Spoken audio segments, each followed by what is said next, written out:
किस बात के लिए ज्ञापन दे रहे हैं? नहीं, आज हमने फरीदाबाद के बहुत ही लोकप्रिय डीसी साहब को हमने ज्ञापन देने के लिए इसलिए आए। फरीदाबाद के सभी शिक्षाविद इस एसोसिएशन के मार्फत की फरीदाबाद में जो आबो हवा है लगभग ठीक है, हमारा देहात से लेकर के और शहर के अंदर सभी स्कूल संचालक, और सबसे बड़ा कारण शिक्षा का स्तर गिर रहा है और शिक्षा के स्तर को हम बेहतरीन से उठाना चाहते हैं। साथ ही मैं ये कहना चाहता हूँ कि 22 तारीख से बोर्ड ने एनरोलमेंट की डेट जारी कर दी है। 24 तारीख से जो कल से सारे बोर्ड के फार्म भरे जाएंगे। यदि स्कूल लंबे समय अनिश्चित काल के लिए बंद रहेंगे तो शिक्षा पर तो फर्क पड़ेगा और यदि उनके बोर्ड के फार्म नहीं भरे गए तो मेरा ऐसा मानना है कि 18 जिलों में बोर्ड की परीक्षा होगी और 3-4 जिलों में फरीदाबाद के साथ जो फरीदाबाद गुड़गांव है उनके बच्चे यदि एग्जाम से वंचित रह गए तो उनके साथ एक बहुत बड़ा धोखा होगा। सर, आप रिसीव कर रहे हैं ज्ञापन, ऐसे मौके पर क्या एश्योर किया जा रहा है, आश्वासन दिया जा रहा है? हम ये डेफिनेटली इस पर देखते हैं और जो हमारे से हो सकता है हम पूरे हर तरह से देख के इसके ऊपर एक्शन देखते हैं। स्कूल बंद करके आज तमाम लोग यहाँ से लघु सचिवालय कार्यालय पे और कहीं न कहीं धरना दे रहे हैं। आज ऐसी नौबत क्यों आ रही है कि धरना देना पड़ रहा है? नौबत सर इसलिए आ रही है कि 1.5 साल पहले तो कोरोना तो सबके साथ था, तो लोगों को लगता था कि आपस में मिलेंगे तो कोरोना फैल जाएगा, तो बच्चों की पढ़ाई रोक दी गई, उसको हम मानते हैं। पर आज जो कारण है, हम पॉल्यूशन की वजह से स्कूल बंद करके खड़े हैं, पर पॉल्यूशन में हमारा कारण क्या है, हमारे उन बच्चों का कारण क्या है, उनका दोष क्या है? जो दोषी हैं वो गाड़ियाँ, वो ऑफिस, जो कंपनियाँ वो चल रही हैं, पर जो दोषी हैं उन पे कोई बंद नहीं है। बंद कौन है? जो बच्चे जो दोषी भी नहीं हैं, जो अपने घर से निकलते हैं और अपने स्कूल में जाते हैं, कोई पॉल्यूशन करके नहीं जाते, कोई गाड़ियों से नहीं आते, कोई उस पर कहीं पॉल्यूशन फैला के नहीं आते, तो फिर वो कारण क्यों है? जब वो कारण ही नहीं है तो उनको बंद क्यों करा जा रहा है? बंद करने वाली जो चीज़ें हैं उनको बंद करें। अगर कंपनी बंद नहीं तो स्कूल बंद नहीं। आप जब कह रहे हैं कि स्कूल में वैसे प्रशासन मानती है, सरकार मानती है कि बच्चों पर इसका इफेक्ट पड़ेगा, पोल्यूशन नहीं बढ़ाना है, पर पोल्यूशन से उनको नुकसान होगा, तो फिर कैसे? मैं एक बात का जवाब दूँ आपका, बहुत अच्छा सवाल पूछा आपने। WHO वर्ल्ड हेल्थ ऑर्गेनाइजेशन एक ऐसी संस्था है इंटरनेशनल, जिसने ये सिद्ध कर दिया है कि जो 14-15 साल, 16 साल, 17 साल, 18 साल तक के बच्चे होते हैं, उनकी इम्यूनिटी हम जैसे 60 साल, 65 साल वालों से कई गुना ज़्यादा होती है।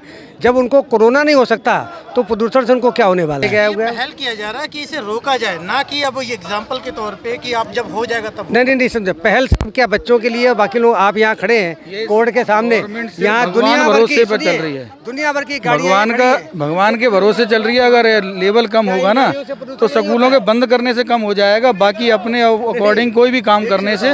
रोड सारे खराब हैं, उनके रेत उड़ रहे हैं, उन पे पानी नहीं डल रहा, उन पे कोई भी काम नहीं हो रहा, तो फिर क्या फायदा है? प्रदूषण फैलने का कारण क्या है? कारण देखो, पहल तो यह है कि बचाओ। एक तो बचाव होता है कि हमने अपने घर के दरवाजे बंद करके बैठ गए, एक तो ये होता है। आप बता दीजिए कारण क्या? कारण ये है कि आज फरीदाबाद में अगर घूमे तो हमारे फरीदाबाद की जो रोड कंडीशंस है वो इतनी बुरी है कि उनसे निकलते चाहे पैदल निकले आप तो भी धूल उड़ती है, आप मोटरसाइकिल से निकले तो भी धूल उड़ती है, गाड़ियाँ निकलती है तो भी। पूरे ऑफिस को चक्कर काट रही है, देखो कितनी गाड़ी करें। क्या ये एक भी लोग सब गाड़ी पैदल आए? सब गाड़ियों से आए, तो धुआं किससे आया? इन्होंने भी तो कुछ प्रदूषण फैलाया होगा। इतनी गाड़ियाँ हमारे इस छोटे सी जगह में हो सकती हैं, तो रोड पे तो कितनी चल रही हैं? उसके लिए कारण स्कूल के ऊपर दिक्कत, क्योंकि वो बच्चे पढ़ नहीं सकें और आगे किसी से ना अपना हक पढ़ाई का वो टेस्ट ना पास कर सकें, वो जैसे हैं अनपढ़ी रहें, अनपढ़ी चलते रहें। वो यही कारण बनता जा रहा है। एग्जाम्पल था आपके सामने। आवश्यक सूचना वर्ड होना चाहिए, सूचना है। ये भी कोई बच्चा होगा जो स्कूल छोड़ के भाग गया होगा कभी, लेकिन उसका हैंड राइटिंग बढ़िया होगा, उसका हैंड राइटिंग बहुत बढ़िया। आप देख सकते हैं एक बहुत बड़ा एक तरीके से यहाँ पर आप दिखाएं एक बार, आवश्यक सूचना लिखा हुआ है, जिसको सर यहाँ पे डिफाइन कर रहे हैं कि ये सही नहीं, बल्कि ये बहुत बड़ी शर्मनाक बात है। डीसी ऑफिस सामने है, आला अधिकारियों का गुजरना भी होता है यहाँ से। सर, क्या कमी है इसमें? इसमें काफ़ी ये है कि जो सूचना वर्ड है होना चाहिए, साफे बड़े की मात्रा लगना चाहिए।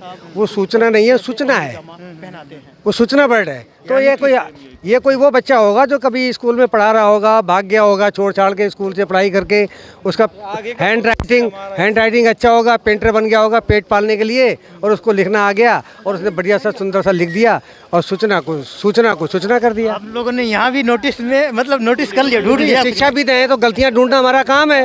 हम बच्चों में गलतियाँ ढूंढते हैं कि बच्चे कैसे सोते हैं। नीचे वर्ड सूचित है वो भी गलत है, और नीचे भी वो भी वही ऐसी word है।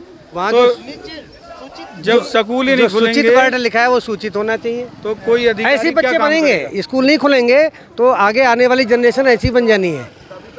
बड़ी हैरत की बात है, यहाँ पे लिखा है आवश्यक सूचना आपको सूचित किया जाता है कि केवल स्टिकर वाहन ही अंदर प्रवेश कर सकते हैं। आदेश उपायुक्त साहब।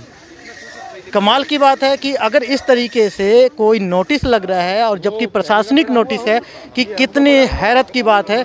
लघु सचिवालय सेक्टर 12 फरीदाबाद स्थित मेन गेट पर इस तरीके की अगर नोटिस लगाकर कहीं ना कहीं ये शिक्षाविद आज यहाँ पर प्रोटेस्ट करने आए थे और बखूबी एक एग्जाम्पल भी सामने दिखा दिया है। तो सर इससे कहीं ना कहीं नुकसान तो है। नुकसान क्यों नहीं है, बहुत नुकसान है।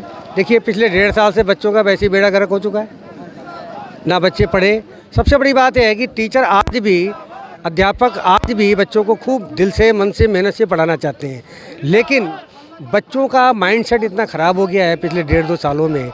खाली रह के घरों में, बैठे रह के घरों में, टीवी के सामने आंखें फोड़ के, अपना मोबाइल देख के उनका पढ़ाई से बिल्कुल रुचि खत्म हो गई है। देश दुनिया की हर लेटेस्ट खबर देखने के लिए सब्सक्राइब करें हमारे चैनल PNN को और साथ ही बेल आइकन दबाना ना भूलें।